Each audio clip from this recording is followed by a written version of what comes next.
Vocês pediram e no vídeo de hoje, então, nós vamos falar sobre o módulo EDC7. Acompanhe.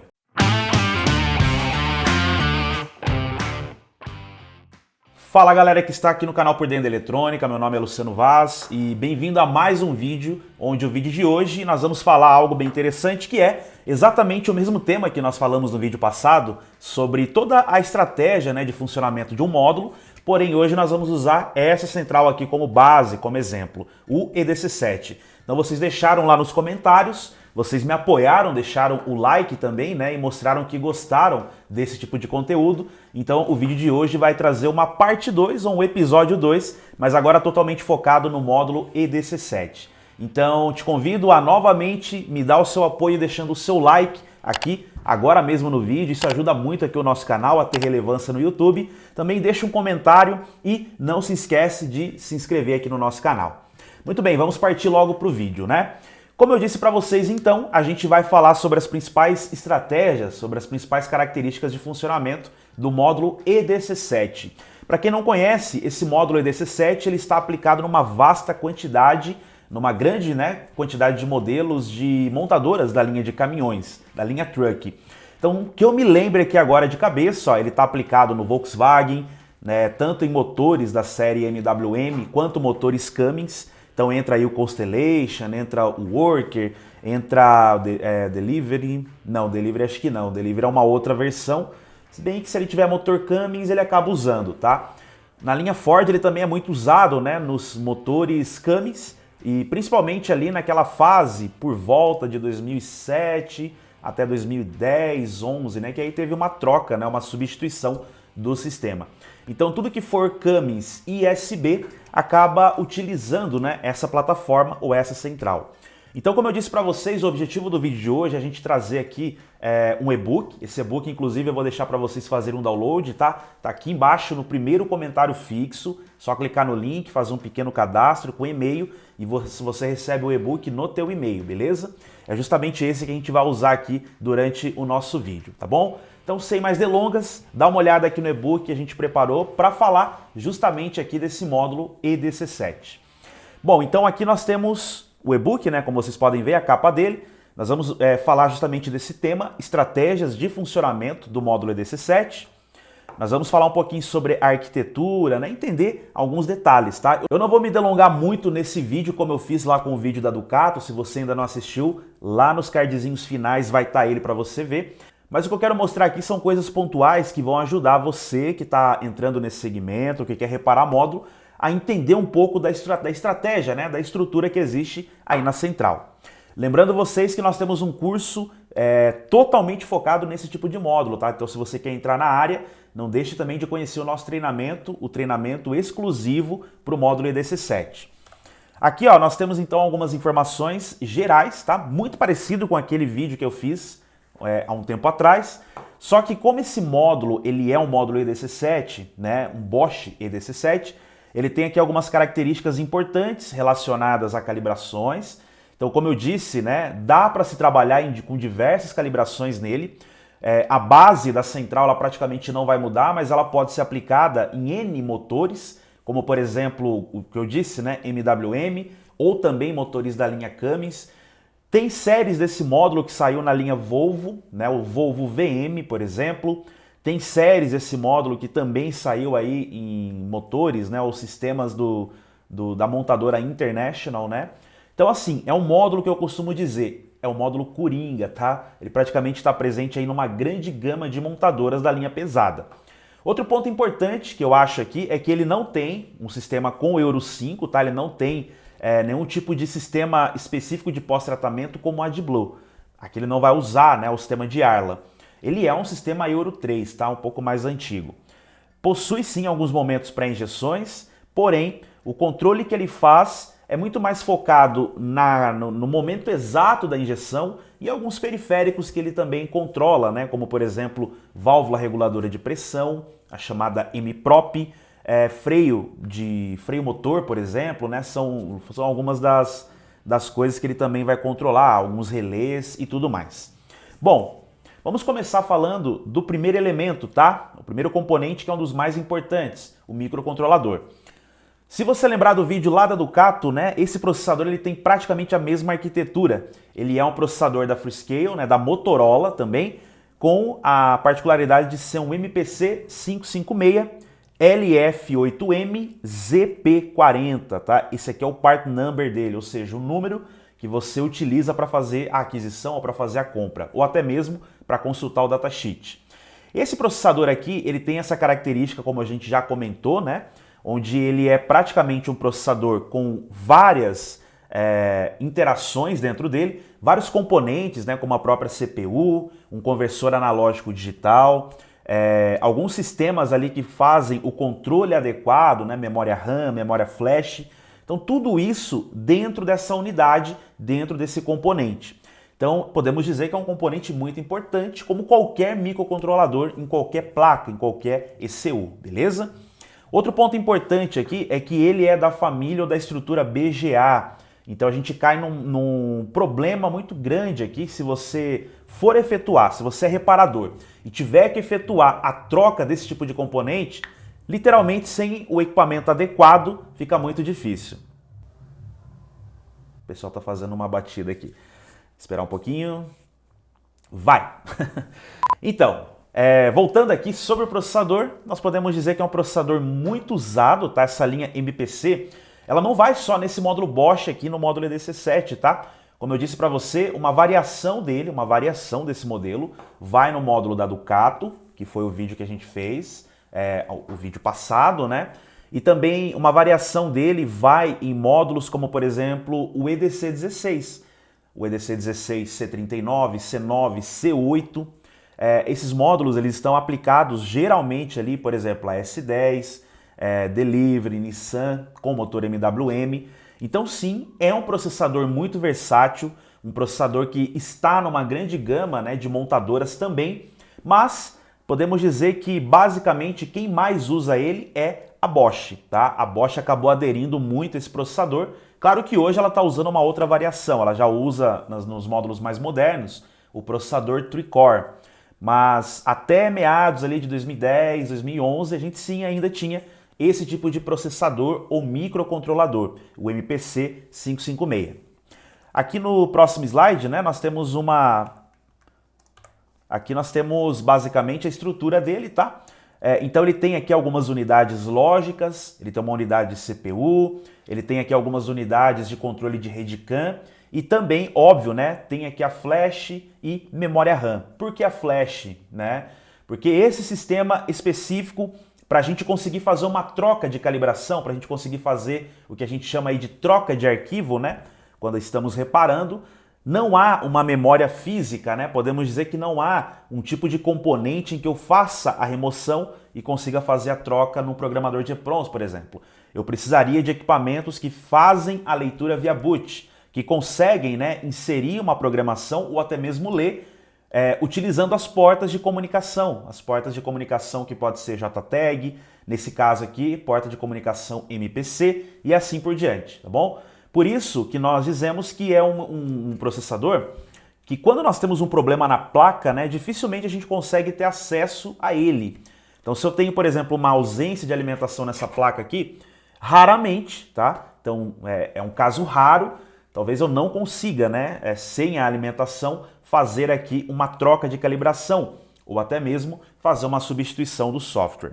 Esse sistema também ele conta com algo bem interessante, ele conta com uma memória. Podemos ver aqui, ó, é uma memória SOIC. Então surge uma pergunta. Bom, a flash está aqui dentro. A SOIC teoricamente não deveria estar também dentro do processador? Sim, na maioria dos casos isso pode acontecer, mas nesse módulo em especial, pelo fato de ter um processador MPC, ele acaba utilizando aqui uma memória EPROM externa, tá? Com essa numeração, 95640. Ela é da família ST Microelectronics. Geralmente, dentro dessa memória, existe algumas informações, como por exemplo, ID, identificação do hardware, do software da placa, mas quando o sistema possui code imobilizador, obviamente, essa memória ela é responsável por armazenar os dados do code. Nesse caso, o sistema que vai utilizar o code aqui, podemos dizer que são caminhonetes, né? Se eu estiver falando desse módulo aplicado aos motores Cummins, normalmente quem vai ter o cold ou imobilizador é a caminhonete Ford F250. Então é isso, né? Normalmente quando nós temos o cold, obviamente esse sistema de imobilizador ou esse arquivo de imobilizador vai estar presente então nesse tipo de memória, normalmente uma memória SOIC, uma SOIC 8 tradicional, muito comum. Quem é reparador de módulos já conhece esse tipo de memória, então sem mistério nenhum. Um detalhe importante é que se eu for fazer uma leitura dessa memória EEPROM, eu consigo ler com o mesmo equipamento que eu leio, por exemplo, a memória flash, né? Ou seja, o arquivo de dentro do processador. Geralmente equipamentos como CATAG, como Transdata, são ferramentas que vão ler esse tipo de central na bancada através do boot. Então, quando essa ferramenta consegue o acesso a toda a configuração do módulo, automaticamente então eu vou conseguir também, além de ler a memória flash, eu vou conseguir ler a EEPROM justamente com a mesma ferramenta. O que isso favorece, né? Que eu não vou precisar remover esse componente para fazer nenhum tipo de intervenção via programador de EEPROMs. É bem prático. Seguindo aqui o nosso slide, controle de atuadores, vamos falar agora sobre os principais atuadores que esse tipo de placa, né, que esse tipo de central acaba controlando. Não são muitos, tá?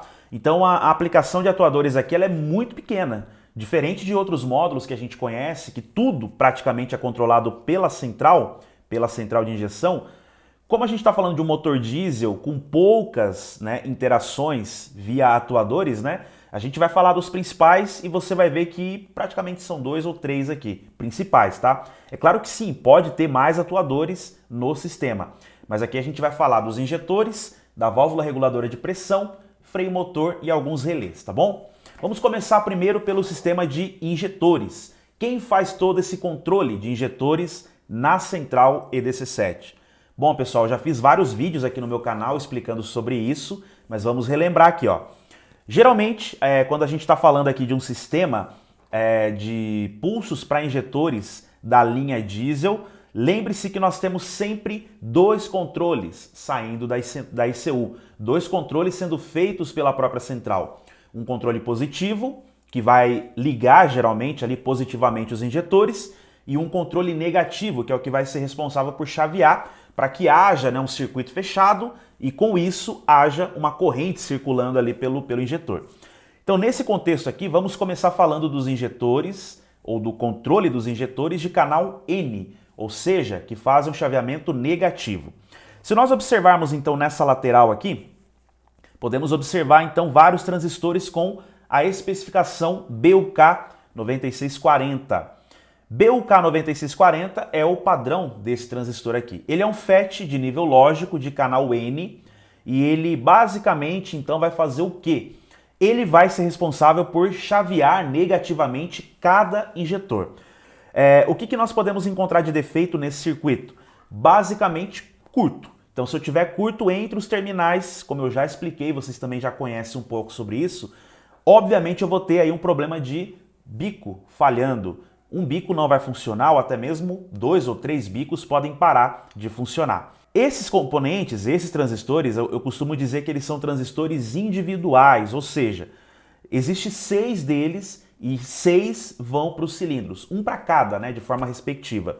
Então o que vai acontecer aqui? Geralmente quando há falha nesses tipos de componentes, normalmente eu vou ter aí um problema de um injetor falhando. Não vai ser normalmente um banco com 2 ou 3 bicos com problema. Geralmente a falha se apresenta em um. E aí pode ser de forma bem aleatória, tá? Não existe uma regra aqui. Se nós olharmos então aqui agora, para o segundo ponto aqui, nós temos então esses componentes que estão demarcados aqui. Esses componentes aí sim já são os transistores, né? Ou o lado positivo do sistema. O que eles fazem então? Eles são, obviamente, controlados aí também pelo microcontrolador, por um componente importante, e eles vão ser responsáveis por enviar o positivo até os injetores. A corrente positiva, né? Quais injetores? Geralmente um banco, 1, 2 e 3, 4, 5 e 6, tá? Ou se for um sistema com 4 cilindros, 1 e 2, 3 e 4, nessa ordem mesmo, né? Ou pode ser também relacionado aí a injetores a cilindros gêmeos, 1 e 4, 2 e 3. Aí tem que fazer um mapeamento para ver qual estratégia, né, que o fabricante acabou usando aqui. Junto com esse circuito, né, por exemplo, o componente número 2 aqui demarcado, ele é o transistor de acionamento. Ele também tem a numeração BUK 9640. E por incrível que pareça, esse componente BUK, ele trabalha tanto para fazer um chaveamento positivo, quanto também para fazer aí um chaveamento positivo, tanto negativo quanto positivo. Além disso, nós temos aqui os diodos, né, que são os diodos F20UP200N, que é o componente número 1 aqui, ó. Então nós vamos ter uma esquemática um pouco mais à frente aqui nesse e-book, que vai mostrar para você certinho qual é o caminho, né, qual é o desenho que esse circuito aqui vai ter. Vai ser bem interessante, tá? Por hora aqui, então, nós sabemos que existem dois bancos, digamos assim, de acionamento. Um que vai controlar o lado do terra, digamos assim, um aterramento para o injetor, e um outro que vai controlar ali o lado positivo para os injetores. Avançando aqui, ó, nós temos uma peça muito importante que fica atrás da placa, tá? No desenho ali a gente consegue ver, ela tem essa numeração que a gente consegue ver também aí no slide, e ela é o componente responsável por todos os pulsos que vão ser gerenciados ali, por todos os pulsos dos injetores. Como o nome da peça sugere, ela é o gerenciador de pulsos. Então o que ela faz? Através de um comando do processador ou de uma informação do processador, ela faz todo o controle adequado, né? Para controlar exatamente todos os injetores de maneira correta. Óbvio que se eu tiver um problema nessa peça aqui, o problema ele pode ser de diversas naturezas, né? Posso ter a perda de um injetor só, como a perda de todos, de 3, enfim, são problemas aleatórios, mas normalmente é facilmente identificado com o osciloscópio. Afinal, esse componente aqui, quando a gente simula esse módulo na bancada, ele tem que liberar, sim, os sinais adequados para poder fazer funcionar ali cada transistor, beleza? Bom, outro detalhe importante é que nesse circuito nós contamos com pré-ativadores. Esses dois componentes, essas duas soiquezinhas aí. O que elas fazem? Elas são componentes que vão praticamente fazer a função do gerenciador, mas amplificando um pouco a corrente, o sinal que o gerenciador envia. Então pense no seguinte, o sinal ele vai passar, ele vai sair do gerenciador, vai chegar para esses pré-ativadores e esses componentezinhos, esses pré-ativadores é quem vão, de fato, fazer aí o acionamento do lado positivo dos injetores, tá? Então é eles que vão acionar aquele transistor 9640 que controla o pulso positivo. Como nós podemos ver na imagem, ó, o componente número 1 ele é praticamente o circuito, né, de pré-ativador do 1, 2 e 3. E o componente 2 ele é o ativador do 4, 5 e 6, beleza?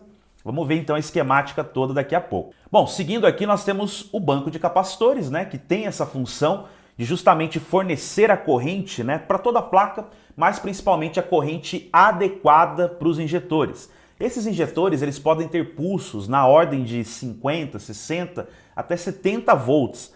Então, da onde que a central ela produziria esse tipo de sinal? Sendo que uma placa dessa, ou ela vai ter 12 ou 24 volts como fonte primária de alimentação. Bom, se não fossem os capacitores, juntamente com todo esse circuito, não teria como, né, nós termos esse pico, essa elevação de tensão. E óbvio, né, com esse acúmulo de carga que os capacitores produzem, é possível então gerar uma corrente adequada para que esse pulso seja muito rápido, muito forte e que consiga então produzir aí o que nós precisamos, né, a corrente e tensão adequada para os injetores, tá? Geralmente é um conjunto de 3 capacitores, todos eles de 63 volts aproximadamente, com uma carga, uma capacitância de 220 microfarads, beleza? Bom, aqui nós podemos observar o seguinte, ó, essa carcaça, ela é o negativo, né? Então esse capacitor aqui é uma estratégia, né? Ou algo um pouquinho diferente dos demais. Então aqui a carcaça é o negativo e esse pino central ele é o positivo. Então aqui nós vamos ter um potencial positivo chegando nele. O teste que nós podemos fazer é justamente esse, né? Verificar se não há curto com ele fora da placa entre o positivo e o negativo e, se for possível, usar um capacímetro, né? Para a gente medir justamente se há esse acúmulo de carga ou essa capacitância, como mostra aqui a foto, tá? Ou como mostra o próprio corpo do componente, beleza? Não tem outros testes, né? Capacitores nós precisamos testar dessa forma, com ferramentas adequadas para tal fim, beleza? Aqui então nós temos a esquemática como um todo, eu separei ela em duas imagens, embora aqui seja um sistema de 4 cilindros, isso se aplica também a um sistema com 6 cilindros, tá bom? Como que tudo acontece aqui? Vamos focar no lado positivo inicialmente? Bom, aqui nós temos o microcontrolador que vai informar para o gerenciador de pulsos o momento, né, ou as configurações ideais para ele disparar. A partir desse momento, esse gerenciador de pulso vai informar para os pré-ativadores ou vai ativar, digamos assim, né, os pré-ativadores, que por sua vez liberarão então sinal para os transistores, e esses transistores que estão acoplados, né, a uma linha positiva, a um capacitor, que são aqueles 3 capacitores laranjas, né, farão então com que a corrente desse lado positivo, né, ela se desloque, passando pelo diodo e indo, né, até a saída lá no bocal para ligar positivamente as unidades. Aí aqui eu posso ter, por exemplo, a ligação das unidades 1, 2 e 3 ou 1 e 4. Aqui pode ser, por exemplo, as unidades 4, 5 e 6 ou 2 e 3. Depende muito da estratégia ou da arquitetura que o fabricante usou. Se for 4 ou 6 cilindros, isso muda um pouquinho, tá? Do outro lado, nós temos exatamente o circuito como um todo, né? Então nós temos lá os transistores principais, que é justamente aqui na lateral, né? Então são os transistores negativos, a gente pode até ver no exemplo aqui, ó, que eles fazem justamente esse controle, ó. Então aqui nós temos a conexão direta com cada pino do bocal. Cada pino do bocal vem aqui para o transistor, e aí conforme o gerenciador de pulsos aciona individualmente cada um deles, o que vai acontecer então? Eles vão chavear o injetor, que vai precisar ser acionado, ao terra. Então, quando há o positivo chegando até os 2 ou 3 injetores e o negativo chaveando ou 1, ou 2, 3 e 4, né, o 5 ou 6, aí de forma respectiva, né, eu vou ter então o funcionamento do injetor. Então, basicamente, eu tenho que ter os dois controles acontecendo simultaneamente, mas aí, lógico, de acordo com o que o gerenciador de unidades receber de informação aqui do microcontrolador, ele vai então acionar cada um no momento adequado, de acordo com a fase, com a rotação e assim por diante. Bem legal, né? Então, é um circuito muito interessante, como eu disse. Aqui eu tentei trazer para vocês as duas vertentes, né? As duas variações. E, claro, né? Se você quiser saber mais e ter uma noção de testes, procura aqui no nosso canal, tenho certeza que tem algum vídeo onde eu explico, talvez desse módulo, inclusive, eu não me lembro agora, mas pode ser que tenha algum vídeo que eu explique exatamente como isso aqui funciona, inclusive com sinal de osciloscópio, beleza? Dá uma procurada no canal aí. Bom, avançando um pouco mais, nós temos aqui o controle de atuadores através de CIs. Então esses dois CIs que estão marcados aqui é o BTS 721, tá? Geralmente eles controlam relés, mas precisamente nesse caso aqui, um deles, que seria, acho que se eu não me engano, esse aqui, tá? Preciso ver o mapeamento dele depois, mas seria, acredito eu, esse componente, ele controla o freio motor. Geralmente é fácil da gente identificar defeito nele porque dá para baixar o datasheet dele, tá? O que é o datasheet, pessoal? É a folha de dados que vai explicar ou que vai mostrar para você, que é técnico, que é reparador de centrais, cada pino dele, a função, onde entra a alimentação, onde sai, qual é, né, o tipo de acionamento que acontece. Então tudo isso está dentro da folha de dados. Eu incentivo você então a sempre que possível baixar mesmo, né? Procurar no Google aí, coloca o nome do componente, coloca a palavra datasheet, seguido aí da expressão PDF. Normalmente você vai encontrar o datasheet do componente. Legal? Bom, são componentes então que controlam alguns atuadores através aí desses elementos, né? Desses circuitos integrados. Esse componente aqui também é um circuito integrado, também faz o controle de um atuador através de CIs, mas nesse caso aqui é o BTS 723. E o que ele faz? Ele controla o sinal PWM que vai para a válvula reguladora de pressão, a famosa MPROP. Para quem não conhece muito da linha diesel, o que acontece? Assim como num carro, por exemplo, injeção direta, eu tenho uma bomba e essa bomba é uma bomba de alta pressão, onde normalmente ela é tocada inclusive pelo motor. Automaticamente nessa bomba eu preciso ter uma dosagem para controlar corretamente o combustível que chega, né, que entra para essa bomba, para que assim então haja uma dosagem da pressão, das altas pressões. No caso de um sistema diesel, essa pressão pode variar entre 1.500 até 1.800, 2.000, 2.200 bares, tá? Então é pressão pra caramba. Quem faz todo esse aumento de pressão é a bomba de alta. Porém, na bomba de alta tem uma válvulazinha bem pequena que ela vai regular o quanto de combustível entra para as câmaras de alta pressão da bomba. E com isso, automaticamente, vai baixar ou aumentar a pressão. Falhas nesse tipo de componente, para esse sistema, para o EDC7, tá? Faz com que a válvula fique permanentemente aberta, fazendo com que a pressão se eleve demais e com isso eu tenha um castanhado no motor, um barulho muito esquisito, um barulho realmente como o famoso bater pino, que muita gente conhece, né? E com isso, óbvio, um DTC, né, mostrando que de fato a pressão ela excedeu, ela extrapolou. Para evitar que haja um problema, né, maior, lá no tubo rail, que é como se fosse o tubo que distribui os combustíveis para o bico, nós temos uma válvula de segurança, uma válvula de alívio, que ela abre, né, conforme a pressão ela fica demasiada dentro do tubo rail. Mas a grande sacada, o grande defeito, digamos assim, está justamente na válvula M-Prop. E essa válvula, claro, como qualquer válvula, ela pode travar por conta do combustível inadequado, né, por conta de um problema de sujeira justamente ali no sistema de alimentação, filtros que não são trocados. Porém, quando há um problema na central, quem é o responsável? Normalmente esse componentezinho aqui. Mais detalhes e mais testes, eu tenho também aqui um vídeo no canal que mostra exatamente como testar esse componente aí, tá bom? Bom, vamos falar agora do controle de alimentação. Controle e distribuição da alimentação. Como todo módulo, o EDC7 ele também precisa ter alimentações muito bem controladas. Essa alimentação ela pode ser de 12 ou 24 volts, aí tanto faz, vai ser de acordo com o projeto.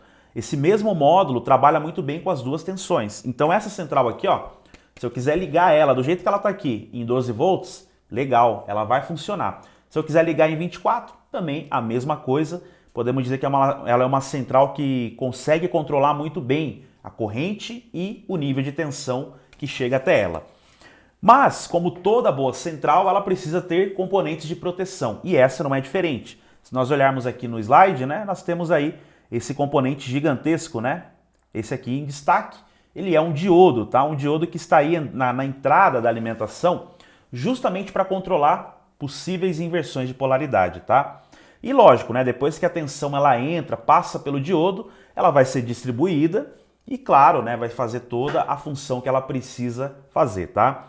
Bom, esse componente, então, ele pode sofrer avarias? Pode e sofre, né? Geralmente, quando nós temos uma inversão de polaridade na bateria ou qualquer tipo de anomalia de tensão, pode ser que ele entre em alguma espécie de curto, algum problema, ele desarme, né, ou ele abra o seu circuito, fique com o circuito aberto, e isso, consequentemente, faz com que não haja boa condução de alimentação para a placa. E se isso acontecer, claro, como a gente está falando de alimentação, isso é prejudicial, isso vai realmente trazer problemas aí para a ECU. Avançando aqui no nosso slide, nós temos uma outra peça, um regulador de tensão, que é esse aqui do exemplo. Esse regulador de tensão, ele tem uma característica importante, que é justamente reduzir a tensão de entrada para 5 volts e, no caso aqui, obrigatoriamente também 3.3. Então, o que vai acontecer aqui? Nós vamos ter linha 15, linha 30 chegando até ele, nós teremos aterramento e tem mais um segredinho aqui que depois eu vou falar para vocês, mas automaticamente nós temos todo o nível de tensão chegando até ele. E com isso ele reduz, baixa, né, o nível de tensão de 12 ou 24 para 5 ou para 3.3. E aí, lógico, né, esses 5 volts e 3.3 vão lá para o processador, para os circuitos lógicos, né? Além disso, parte dessa alimentação vai também ser usada aí para alimentar sensores, né, como por exemplo o sensor de rail, pedal do acelerador, sensor de pressão do turbo, entre outros, tá? Aqui nós temos outro tipo de regulador, podemos dizer assim, né, que é o controle de tensão. Esse componente em especial, eu costumo chamar ele no meu treinamento de pré-regulador. Por quê? Ele recebe, né, níveis de tensão e ele libera um nível de tensão muito importante aqui para essa placa, que é o nível de 6.7, 6.8 volts, tá? Uma tensão pequena. Essa tensão de 6 volts aproximadamente, ela passa por esse indutor, passa por esse capacitor e é distribuída pela placa. E um dos lugares que ela chega é aqui, no regulador de tensão. Então olha só a dica importante que eu dou, inclusive, né, uma dica que você pode usar para o teu reparo. Não tendo alimentação de 5 volts na placa, nem 3.3, e você testou todas as entradas até o regulador, é possível que haja ausência dessa alimentação de 6.6 ou 6.7 volts, que quem fornece é esse componente aqui. Então ele faz a mesma coisa, ele recebe, ele tem outras funções, né? Mas essa é uma principal. Ele recebe as alimentações, positivo, negativo, reduz um pouco também essa tensão, libera esses 6 volts para vários pontos da placa e um deles chega até o regulador principal. Então mesmo que o regulador principal tenha a linha 15, linha 30 e o aterramento, na ausência do 6.5, isso aqui quebra muita gente no diagnóstico, ele também não funciona. E aí o motivo normalmente está aqui. Pode ser o componente, pode ser o indutor, pode ser esses capacitores em curto. Defeitos podem ser inúmeros aqui também, né? As causas podem ser inúmeras. O grande problema é que vai estar ausente aqui a alimentação também de 6.5 volts, tá? Se você quiser saber mais sobre esse circuito, também tem um vídeo aqui no nosso canal, que é um vídeo testando a alimentação aqui desse circuito, tá? Eu falo desse 6.6, falo da entrada, saída, falo da alimentação, então não deixa de assistir o vídeo que também tá bem legal, beleza? Bom, é isso, galera. Chegamos então na conclusão aqui do nosso e-book, tá? Esse e-book, como eu falei para vocês, eu vou deixar para fazer o download. Ele vai estar aqui embaixo, na descrição do vídeo e também no primeiro comentário fixo. E eu gosto de lembrar vocês que ficaram conosco até o final aqui do vídeo que nós temos um treinamento completamente baseado em cima desse módulo aqui, mas nós não abordamos só ele no nosso treinamento, né? Nós abordamos as suas duas variações, que é o EDC7C1, que é esse aqui, o C31 e o C32. O C31 está, por exemplo, presente nos caminhões Iveco, né? E o C32 presente aí nos caminhões da linha MAN, Volkswagen e MAN.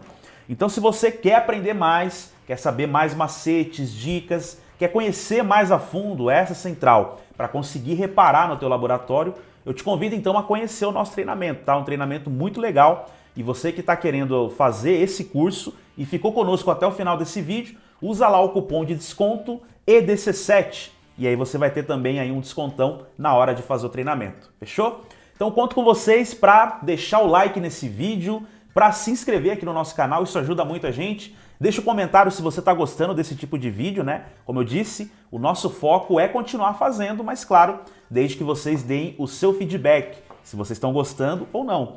Precisamos saber disso, beleza? Bom, agradeço a todos que ficaram aqui conosco até esse momento. Vou ficando por aqui, meu nome é Luciano Vaz. Forte abraço para vocês, nos vemos no próximo vídeo. Valeu!